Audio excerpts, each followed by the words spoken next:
السلام علیکم ورحمۃ اللہ وبرکاتہ۔ آج کا ہمارا لفظی اور بامحاورہ ترجمے کا سبق آیات نمبر 113 سے آیات نمبر 115 تک۔ جیسا کہ آپ کو معلوم ہے کہ اوپر کی آیات میں یہود و نصارہ اور مشرکین ان تینوں گروہوں کا ذکر تھا۔ آج کی آیات نمبر 114 میں یہ تینوں گروہ کسی نہ کسی زمانے میں، یعنی یہود و نصارہ اور مشرکین، یہ تینوں گروہ کسی نہ کسی زمانے میں اور کسی نہ کسی شکل میں اللہ تعالیٰ کی عبادت گاہوں کی بے حرمتی کے مرتکب ہوئے ہیں۔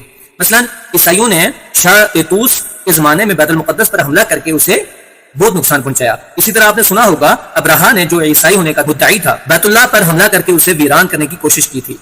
اسی طرح مشرکین مکہ مسلمانوں کو مسجد حرام میں نماز پڑھنے سے روکتے رہے، اور یہودیوں نے بیت اللہ کے تقدس سے انکار کر کے عملاً لوگوں کو اس کی طرف رخ کرنے سے روکا۔ قرآن کریم فرماتا ہے کہ ایک طرف ان میں سے ہر ایک کا دعویٰ یہ ہے کہ تنہا وہی جنت کا حقدار ہے، یعنی ان لوگوں کا کیا دعویٰ ہے؟ مشرکین کا اور یہود و نصارہ کا دعویٰ یہ تھا پچھلی آیاتوں میں کہ ہم ہی جنت کے حقدار ہیں، جنت میں ہم ہی جائیں گے۔ اور دوسری طرف ان کی حالت یہ ہے کہ وہ اللہ کی عبادت میں رکاوٹ ڈالنے یا عبادت گاہوں کو ویران کرنے کے در پہ رہے ہیں۔ اسی آیات کا اگلا جملہ ذو معنی ہے۔ اس کا ظاہری مطلب یہ ہے کہ حق تو یہ تھا کہ یہ لوگ اللہ کی مسجدوں میں اللہ کا خوف لے کر داخل ہوتے، نہ یہ کہ متکبرانہ انداز میں انہیں ویران کریں یا لوگوں کو وہاں اللہ کی عبادت سے روکیں۔ لیکن ساتھ ہی یہ لطیف اشارہ بھی ہے، ہو سکتا ہے کہ ان قریب وقت آنے والا ہے جب یہ متکبر لوگ جو اللہ کی مسجدوں سے لوگوں کو روک رہے ہیں، حق پرستوں کے سامنے ایسے مغلوب ہوں گے کہ انہیں خود ان کی جگہوں پر ڈر ڈر کے داخل ہونا پڑے گا۔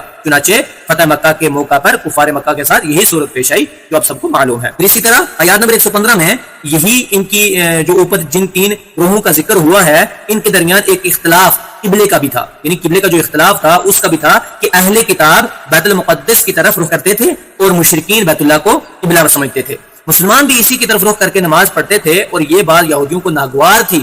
ایک مختصر عرصے کے لیے مسلمانوں کو بیت المقدس کی طرف رخ کرنے کا حکم دیا گیا تو یہودیوں نے خوشی کا اظہار کیا کہ دیکھو مسلمان ہماری بات ماننے پر مجبور ہو گئے ہیں۔ پھر دوبارہ بیت اللہ کو مستقل قبلہ بنا دیا گیا، جس کی تفصیل انشاءاللہ اگلے پارے کے شروع میں آنے والی ہے۔ یہ آیات بظاہر اس موقع پر نازل ہوئی ہے جب مسلمان بیت المقدس کی طرف رخ کر کے نماز پڑھ رہے تھے۔ بتلانا یہ مقصود ہے کہ کوئی بھی سمت اپنی ذات میں کسی تقدس کی حامل نہیں، مشرق ہو یا مغرب، سب اللہ کی مخلوق اور اسی کی تابع فرمان ہے۔ اللہ تعالیٰ کسی ایک جہت پر محدود نہیں، وہ ہر جگہ موجود ہے۔ چنانچہ وہ جس سمت کی طرف رخ کرنے کا حکم دے دے، بندوں کا کام یہ ہے کہ اسی حکم کی تعمیل کریں۔ یہی وجہ ہے کہ اگر کوئی شخص کسی ایسی جگہ ہو جہاں قبلے کی صحیح سمت پتہ نہ چل رہی ہو تو وہاں وہ اپنے اندازے سے جس سمت کو قبلہ سمجھ کر نماز پڑھے گا اس کی نماز ہو جائے گی۔ یہاں تک کہ اگر بعد میں پتہ چلے کہ جس رخ پر میں نے نماز پڑھی ہے وہ صحیح رخ نہیں تھا، تب بھی نماز دہرانے کی ضرورت نہیں، کیونکہ اس شخص نے اپنی طاقت کے مطابق اللہ کے حکم کی تعمیل کر لی۔ دراصل کسی بھی جگہ یہ کسی بھی سمت میں اگر کوئی تقدس آتا ہے تو وہ اللہ تعالیٰ کے حکم کی وجہ سے آتا ہے، لہٰذا اگر اللہ تعالیٰ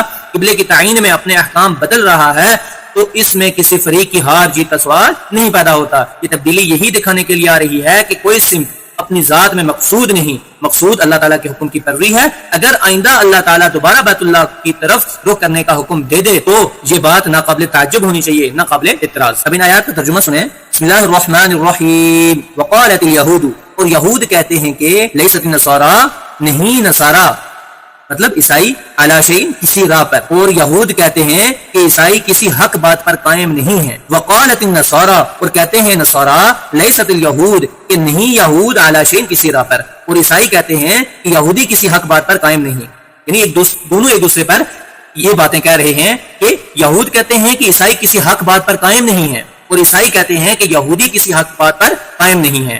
وَهُمْ يَتْلُونَ، اور وہ سب پڑھتے ہیں الکتابہ کتاب، حالانکہ وہ دونوں آسمانی کتابیں پڑھتے ہیں۔ كَذَلِكَ، ایسا ہی، قَالَ الَّذِينَ، کہتے ہیں وہ لوگ، لَا يَعْلَمُونَ، جو علم نہیں رکھتے، مِثْلَ قَوْلِهِمْ، انہی کی سی بات، اسی طرح کی بات وہ لوگ بھی کہتے ہیں جو بے علم ہیں، یعنی مشرکین بھی اسی طرح کی بات کرتے ہیں۔ اللہ، پس اللہ تعالیٰ یحکم، فیصلہ کرے گا، بینہم، ان کے درمیان، یوم القیامہ، قیامت کے دن، فیما، جس بات میں، کانوا فیہ یختلفون، وہ جگڑتے ہیں، جس بات پر یہ لوگ جگڑتے ہیں، تو قیامت کے دن اللہ تعالیٰ ان کے درمیان ان باتوں کا فیصلہ کر دے گا جن میں وہ اختلاف رکھتے ہیں۔